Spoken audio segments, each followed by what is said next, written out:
দর্শকের মধ্যে আপনারা জানতে পেরেছেন যে উন্নত চিকিৎসার জন্য সিঙ্গাপুরের পথে ওসমান হাদি। তাকে নিয়ে বেলা 2টার কিছু আগে হজরত শাহজালাল আন্তর্জাতিক বিমানবন্দর ছেড়েছে এয়ার অ্যাম্বুলেন্স। এই বিষয়ে আরও জানবো আমাদের সহকর্মী ফখরুল ইসলাম। আমি সরাসরি যুক্ত হচ্ছি। ফখরুল, হাদিকে বিদেশ নেওয়ার বিষয়ে আর কি তথ্য আছে আপনার কাছে জানাবেন?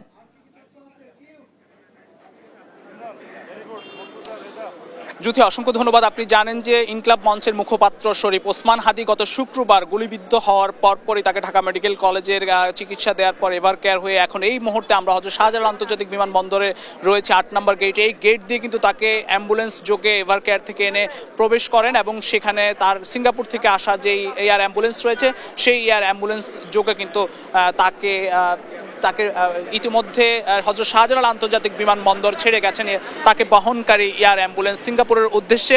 এবং 3 থেকে 4 ঘন্টা সময় লাগবে সিঙ্গাপুর জেনারেল হাসপাতালে তাকে সর্বোন্নত চিকিৎসা দেওয়ার জন্য। সরকারের পক্ষ থেকে গতকাল রাতেই কিন্তু তড়িঘড়ি করে এই সিদ্ধান্ত নেওয়া হয়।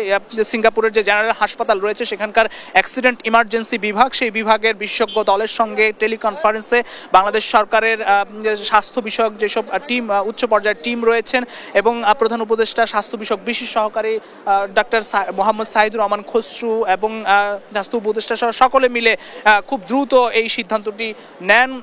শরীফ ওসমান হাদির যে শারীরিক অবস্থা অপরিবর্তিত থাকার কারণে তাকে সর্বোন্নত চিকিৎসার মাধ্যমে সর্বোচ্চ চেষ্টা করে তাকে যেন সুস্থভাবে ফিরিয়ে আনা যায়, সেই চেষ্টা সরকারের পক্ষ থেকে কিন্তু নেওয়া হয়েছে। কিছুক্ষণ আগে প্রধান উপদেষ্টা স্বাস্থ্য বিষয়ক বিশেষ সহকারী তিনি কথা বলছিলেন এবং তিনি আমাদেরকে জানালেন যে গত 3 দিন ধরে আসলে শুক্রবারের পর যে শরীফ ওসমান হাদিকে খুবই নির্মম জঘন্যভাবে যেই দুর্বৃত্তরা গুলি করেছিল এর পরপরই চিকিৎসা ব্যবস্থার মাধ্যমে তার শারীরিক অবস্থা যে পর্যায়ে শুক্রবারে ছিল তার থেকে এখন তার কিডনি এবং তার যে সেন্স সেটি কিছুটা কাজ করছে এবং তাকে আরও উন্নত চিকিৎসার জন্য বিদেশে নেয়ার ক্ষেত্রে যেই সময় বা এয়ার অ্যাম্বুলেন্সে নেয়ার যে এয়ার লিফটিং যে সময়টুকু লাগবে সেই সময়টুকু সে যেন সাস্টেইন করতে পারে, সেই পরিস্থিতি তৈরি হওয়ার পরেই কিন্তু তাকে এই মুহূর্তে হজরত শাহজালাল আন্তর্জাতিক বিমানবন্দর দিয়ে সিঙ্গাপুর থেকে আসা এয়ার অ্যাম্বুলেন্স যোগে তাকে সিঙ্গাপুরের উদ্দেশ্যে রওনা দিয়েছে তাকে বহনকারী এয়ার অ্যাম্বুলেন্স। এবং সিঙ্গাপুর জেনারেল হাসপাতালের যে অ্যাক্সিডেন্ট রিসার্চ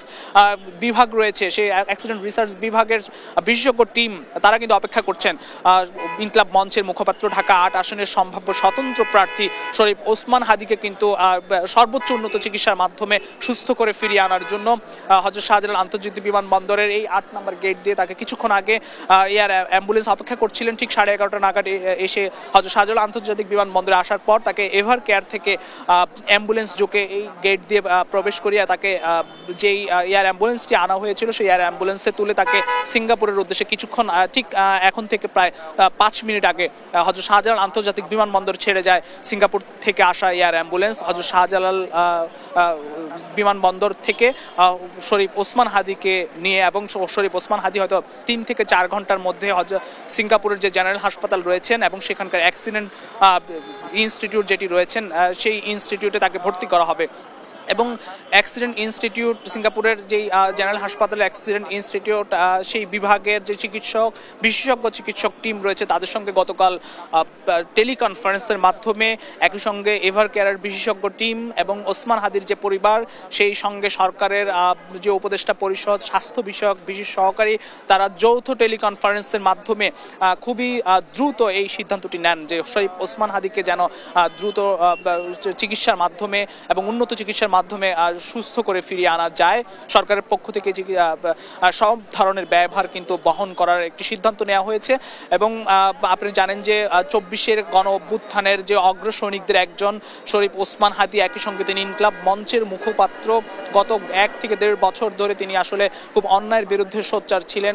ঢাকা 8 আসন থেকে তিনি সম্ভাব্য স্বতন্ত্র প্রার্থী হিসেবে লড়াইয়ের ঘোষণা দিয়েছিলেন, বেশ কয়েকদিন ধরে প্রচারণা চালাচ্ছিলেন এবং ঠিক শুক্রবারে কিন্তু জুমার নামাজের পরপরই তিনি বের হয়ে প্রচারণার জন্য বের হচ্ছিলেন। সেই সময় তাকে দুর্বৃত্তরা, তিনি যে রিকশায় ছিলেন তাকে একটি মোটরসাইকেল যোগে এসে গুলি করা হয় এবং সেই গুলিবিদ্ধের ঘটনায় দুর্বৃত্ত যে মোটরসাইকেলটি যোগে গুলি করা হয় সেই মোটরসাইকেলের যে চালক রয়েছেন তাকে কিন্তু গতকাল আইনশৃঙ্খলা বাহিনী গ্রেফতার করেছে। একই সঙ্গে স্বরাষ্ট্র মন্ত্রণালয়ের পক্ষ থেকে তাকে গুলি করার ঘটনায় যিনি সরাসরি প্রত্যক্ষভাবে জড়িত তাকে ধরিয়ে দেওয়ার জন্য স্বরাষ্ট্র মন্ত্রণালয়ের পক্ষ থেকে 50 লক্ষ টাকা পুরস্কারও ঘোষণা করা হয়েছে। যে কোনো মূল্যে যেন তাকে গুলি করা সেই ব্যক্তিকে ধরিয়ে দেওয়া হয়।